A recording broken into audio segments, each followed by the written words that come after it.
लाडकी बहीण योजनेअंतर्गत सप्टेंबर महिन्याचा हप्ता लाडक्या बहिणींना कधी मिळणार? कारण आपण पाहिलं की आज जवळपास 5 ऑक्टोबर आहे. मग लाडकी बहीण योजनेच्या हप्ता वितरणाबाबत कोणती अपडेट समोर आली आहे का? कारण नेहमीच आपण पाहिलं आहे की लाडकी बहीण योजनेच्या हप्त्याचे वितरण पहिल्या आठवड्यामध्ये होते. म्हणजेच की ज्या पद्धतीने आपण पाहिलं की जुलै महिन्याचा हप्ता ऑगस्ट महिन्याच्या पहिल्या आठवड्यामध्ये, ऑगस्ट महिन्याचा हप्ता सप्टेंबर महिन्याच्या पहिल्या आठवड्यामध्ये, त्याचप्रमाणे ऑक्टोबर महिन्याचा हप्ता देखील पहिल्या आठवड्यामध्ये येणार का? किंवा ई-KYCमुळे पैसे येणार नाहीत का? त्यासोबतच दिवाळी असल्यामुळे दिवाळीनिमित्त 3,000 रुपये देखील मिळू शकतात का? असे विविध प्रश्न या निमित्ताने लाडक्या बहिणी विचारत आहेत. तर त्या संदर्भातील सविस्तर माहिती आणि अपडेट आपण आजच्या व्हिडिओच्या माध्यमातून घेणार आहोत. त्याच्यामुळे व्हिडिओ शेवटपर्यंत पाहायचा आहे आणि चॅनलवर नवीन असल्यास आपल्या हक्काच्या चॅनलला सबस्क्राईब करायला आणि तुम्ही जर फेसबुकवर पाहत असाल तर आपल्या पेजला फॉलो करायला विसरू नका, जेणेकरून ही सर्व माहिती तुम्हाला योग्य पद्धतीने मिळणार आहे. तर मित्रांनो, याबाबत बोलायचे झाल्यास लक्षात घ्या, लाडकी बहीण योजनेसंदर्भात आता सप्टेंबर महिन्याच्या महत्त्वाची अपडेट समोर येत आहे. त्यामध्ये महिला व बालविकास विभागाच्या वतीने राज्याच्या अर्थ विभागाकडे आता निधी देखील मागवला गेला असल्याची माहिती मिळत आहे. आणि त्याच्यामुळेच ज्यावेळी आता राज्याचा अर्थ विभाग महिला व बालविकास विभागाला हप्ता वितरण करण्यासाठी निधी देणार आहे, त्यानंतर लाडक्या बहिणींच्या बँक खात्यावरती योजनेचे पैसे जमा होतील. आता यामध्ये ई-KYCचा आणि सप्टेंबर महिन्याच्या हप्त्याचा कोणत्याही प्रकारचा संबंध नाही असे आपण वारंवार सांगितले आहे. त्याचप्रमाणे यावेळी ई-KYC केलेल्यांना पैसे मिळणार का? तर असे अजिबात नाही. हे पैसे ज्यांना ऑगस्ट महिन्यामध्ये पैसे आले होते त्या सर्व लाडक्या बहिणींना मिळणार. ज्यांना जुलै आणि जूनपासून पैसे बंद झाले आहेत त्यांना मात्र योजनेचे पैसे मिळणार नाहीत, कारण त्याची आता पूर्णपणे पडताळणी होईल. आपण लक्षात घेतलं पाहिजे की ई-KYC करण्यासाठी राज्य सरकारच्या वतीने 2 ते 3 महिन्यांची मुदत देण्यात आली आहे. आणि नंतर जेव्हा सर्वांची ई-KYC पूर्ण होईल, म्हणजेच की जेव्हा मुदत संपणार आहे तेव्हा ही ई-KYC केलेल्यांची पडताळणी होईल. आणि त्यानंतर जर ई-KYC केलेल्या महिलांमध्ये ज्या पात्र ठरतील त्यांना योजनेचे पुढचे पैसे चालू राहतील, ज्या अपात्र ठरतील त्यांचे पैसे बंद केले जातील.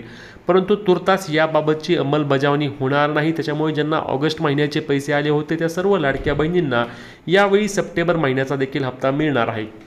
आता राहिला मुद्दा मग हे पैसे कधीपर्यंत जमा होतील, तर लक्षात घ्या, आता येत्या 2 ते 3 दिवसांमध्ये साधारणपणे सोमवारपासून योजनेच्या हप्त्या वितरणाबाबत राज्याच्या अर्थ विभागाकडून निधी पाठवला जाईल. आणि निधी पाठवल्यानंतर 10 तारखेच्या आसपास लाडक्या बहिणींना योजनेचे पैसे दिले जातील असे बोलले जात आहे. आणि या संदर्भात आता लवकरच राज्य सरकारच्या वतीने देखील अपडेट समोर येणार आहे आणि GR देखील येईल, जेणेकरून लाडक्या बहिणींना योजनेचे पैसे मिळतील. आता राहिला पुढचा प्रश्न की आता भाऊबीज आहे, कारण या महिन्यामध्येच दिवाळी आहे. मग दिवाळीनिमित्त हे 3,000 रुपये मिळतील का? दोन्ही महिन्यांचे हप्ते एकत्रित मिळतील का? कारण आपण पाहिलं होतं की मागच्या वर्षी भाऊबीज निमित्त आणि या वर्षी देखील रक्षाबंधन निमित्त असे पैसे देण्यात आले होते.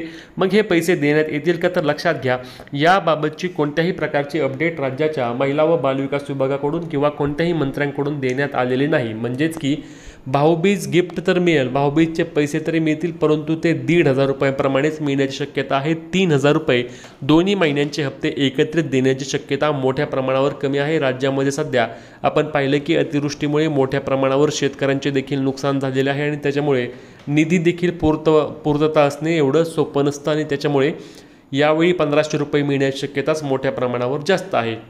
यानंतर पुढचा महत्त्वाचा प्रश्न म्हणजे की ई-KYC केलेल्या महिलांचे पैसे बंद होणार का? तर लक्षात घ्या, ई-KYC बाबत मी याआधीच सांगितलं व्हिडिओमध्ये की तुमचे ई-KYCचा निकाल जो लागणार आहे तो निकाल जेव्हा ई-KYCची मुदत संपणार आहे तेव्हा लागणार आहे. तोपर्यंत या ई-KYC केलेल्या महिलांना कोणीही त्या ठिकाणी अपात्र देखील करणार नाही आणि पात्र देखील करणार नाही. म्हणूनच तुम्हाला ऑगस्ट महिन्यापर्यंत पैसे आले असतील तर तुम्ही रिलॅक्स राहा. तुम्हाला सप्टेंबर महिन्याचा अर्थातच दिवाळीनिमित्त देखील तुम्हाला पैसे तुमच्या आधार कार्डशी लिंक असलेल्या बँक खात्यावरती जमा करण्यात येतील.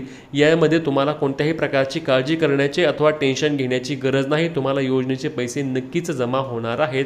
याबाबत आपल्या महिला व बालविकास मंत्री आदिती तटकरे यांनी देखील स्पष्टपणे सांगितले आहे की अविरतपणे ही लाडकी बहीण योजना सुरू राहील. यामध्ये आम्ही चुकीच्या पद्धतीने कोणालाही अपात्र करणार नाही आणि योजना देखील कधीच बंद पडणार नाही। अजूनही या योजनेमध्ये सुमारे 2.30 कोटी महिला पात्र आहेत आणि ज्यांना आम्ही योजनेचे हप्ते वेळोवेळी त्यांच्या आधार कार्डशी लिंक असलेल्या बँक खात्यावरती जमा करत आहोत आणि अशाच पद्धतीने ही योजना कायमस्वरूपी सुरू राहणार आहे। आता याच्या व्यतिरिक्त तुमचे जे काही प्रश्न असणार आहेत ते तुम्ही आम्हाला कमेंटमध्ये विचारायला विसरू नका, जेणेकरून तुमच्या प्रश्नासंदर्भात देखील आपण सविस्तर व्हिडिओ घेऊन येऊ आणि व्हिडिओच्या माध्यमातून तुमच्या सर्व शंकांचे निरसन देखील आपण त्या ठिकाणी करूया। पुढच्या व्हिडिओमध्ये आपण भेटणार आहे, त्यामुळे फॉलो आणि सबस्क्राईब नक्की करा। जय महाराष्ट्र।